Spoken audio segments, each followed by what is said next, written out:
বন্ধুরা, আমার এই অ্যাডেনিয়াম গাছটা আপনাদের সঙ্গে এর আগে দুটো ভিডিও শেয়ার করেছিলাম।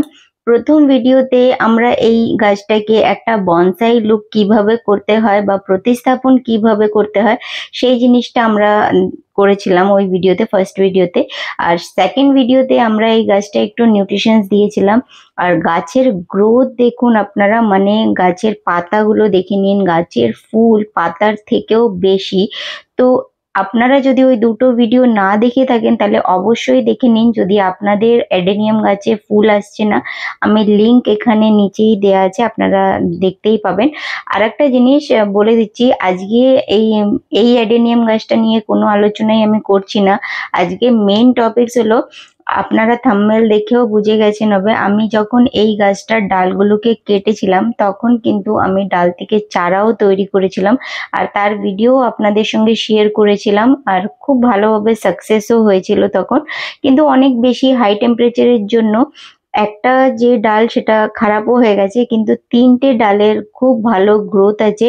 তো সেটাই আজকে দেখাবো। যদি আপনারাও যে কোনো ডালই কাটছেন, অনেক গ্রীষ্মকাল হলেও এখনো আপনারা লাগাতে পারবেন। হ্যাঁ, দুটো জিনিস বলে দেবো এই ভিডিওর লাস্টে, যে কি কি জিনিস আছে গ্রীষ্মকালে যদি আপনারা ডাল থেকে চারা তৈরি করছেন তাহলে কি খেয়াল রাখতে হয়। দুটো জিনিস যদি খেয়াল করতে পারেন তাহলে আপনারা যে কোনো ওয়েদারে কিন্তু ডাল থেকে চারা তৈরি করতে পারবেন। বিগনার্স থাকলেন একটু ডাল বেশি লাগিয়ে দেবেন, তাহলে একটা দুটো যদি খারাপও হচ্ছে তো আপনাদের কাছে কিন্তু তবুও অনেক গাছ হয়ে যাবে।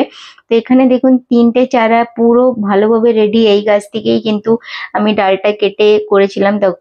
তো এখন আমার কাছে কিন্তু সেম গাছেরই তিনটে আরো গাছ রেডি হয়ে গেছে, মানে টোটালি চারটে গাছ হয়ে গেছে।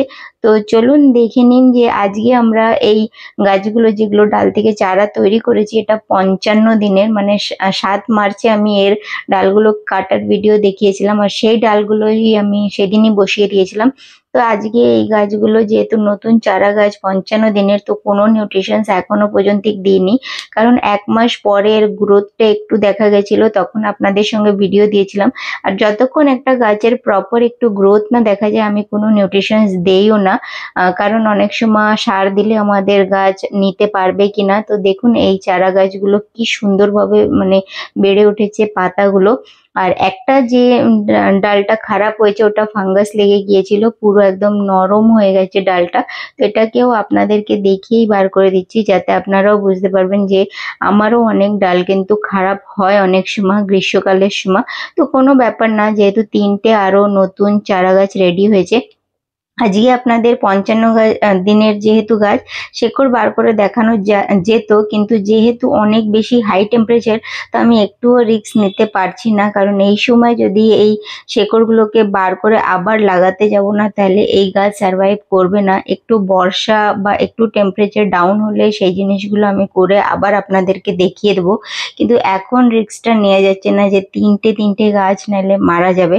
তো চলুন আমি এই যে যে মিষ্টির যে ডিব্বাগুলোতে আমি ডালগুলো লাগিয়েছিলাম, মানে মিষ্টির যে কৌটোগুলো আসে বা খাবার প্যাকিং করা, তাতেই আমি লাগিয়ে দিয়েছিলাম। তো এটা 4 ইঞ্চির পট আছে, মানে কন্টেনারগুলো। তো এতেই আমরা কি নিউট্রিশনস দেব, প্রথমবার যখনও আপনারা মানে সার দিচ্ছেন গাছে, কখনোই কেমিক্যাল সার দেবেন না। হ্যাঁ, যদি আপনারা নতুন কোনো টবে প্রতিস্থাপন করে দিয়েছেন, মাটি দিয়ে দিয়েছেন ভালোভাবে, 50 দিনের পরের গাছ মানে 60 দিনের পরের গাছ, তখন আপনারা কেমিক্যাল সার দিতে পারবেন। তো আমি এখানে 1 মুঠো মতো ভার্মি কম্পোস্ট দিয়ে দিলাম, মানে ভালো করে 1 মুঠো দিতে হবে পুরো। তারপর আমি এখানে অনুখাদ্য বা সিভিড, সেটা হলো 1/4 চামচ, মানে হাফ চামচ থেকেও হাফ আছে এখানে, যেহেতু অনেক ছোট্ট একটা কন্টেনারে লাগানো। আর এখানে 1 চামচ মতো হাড়ের গুঁড়ো দিলাম। হাড়ের গুঁড়োতে ভালো পরিমাণে ক্যালসিয়াম আর ফসফরাস থাকে, যেটা শেকড় বৃদ্ধিও করবে আর তার সঙ্গে আমাদের গাছেরও গ্রোথটা ভালোভাবে করবে। আর আমি যখনও আপনারা এই ডাল থেকে চারা গ্রীষ্মকালে করবেন, তো খেয়াল রাখবেন যেন যখনই ডাল বসাচ্ছেন আপনার গাছে সেই ডালগুলোয় একটুও যেন রোদ না লাগে, এমন জায়গায় রাখবেন যেখানে প্রপার শেড আছে কিন্তু আলো থাকা দরকার। আপনারা চাইলে কোনো প্লাস্টিকের যে পলিথিন থাকে সেটা দিয়েও কভার করে দিতে পারবেন, তাহলেও একটা ভালো ভেতরে ময়েশ্চার থাকবে। আর এখানে আমি ভালো করে গাছটায় জল দিয়ে দিচ্ছি। আরেকটা জিনিস আপনাদেরকে এখন দেখাবো, মানে এই একটা সাইডের যে ডালটা আছে এই ডালে কিন্তু ছোট্ট একটা কুঁড়িও এসে গেছে। তো কোনো নিউট্রিশনস কিন্তু দেয়া হয়নি, তা সত্ত্বেও দেখুন মানে অনেকে বলে যে মানে ফেক ভিডিও, কিন্তু না, আমি সত্যিকারেরই আমার অনেক ডাল থেকে চারা তৈরি করি। আর বেশিরভাগই ডাল থেকে চারা যে তৈরি করি 50 দিন 45 দিনের মধ্যেই কুঁড়ি বা ফুল আমি দেখতে পাই। অনেক সময় 30 দিনেও আমি মানে কুঁড়ি দেখতে পাই। জবা গাছের বেশিরভাগ ওটা দেখা যায়। তো দেখেছেন আপনারা একটা পিঙ্ক কালারের ছোট্ট একটা মানে কুঁড়ি এই ডালটায় এসেছে, বাকিগুলো এখনো দেখা যায়নি। তো এগুলো ন্যাচারাল জিনিস, এটাই না যে কুঁড়ি এসে গেছে ফুল এসে গেছে বলেই ফেক ভিডিও, তা নয়। এইগুলো অটোমেটিক্যালি আপনার যদি ঠিকঠাক যদি ডাল থেকে চারা তৈরি করেছেন তাহলে এরকম হয়ই। আর আমার বেশিরভাগই ডালগুলোয় কুঁড়ি বা ফুল তাড়াতাড়ি এসে যায়, আমি দেখেছি। তো আপনারা অবশ্যই আপনাদের অ্যাডেনিয়াম গাছকে যদি বনসাই লুক করতে চাইছেন তাহলেও আপনারা ভিডিওগুলো দেখে নিয়ে আপনাদের গাছে অ্যাপ্লাই করে এত এত ফুল নিতে পারবেন। আর আরেকটা জিনিস বলে দিয়েছি যে ডাল থেকে চারা এখনো করা যাবে অ্যাডেনিয়াম গাছের, কি কি জিনিস খেয়াল রাখতে হবে সেগুলোও কিন্তু ভিডিওতে বলে দিয়েছি। তো ভিডিওটা পুরোটা যদি দেখে থাকেন তাহলে অবশ্যই অ্যাপ্লাই করুন নিজেদের গাছে। তো এটাই ছিল আমার আজকের এই ভিডিও। যদি ভিডিওটা আপনাদের ভালো লেগে থাকে তাহলে আপনারা লাইক আর শেয়ার করা একদম ভুলবেন না।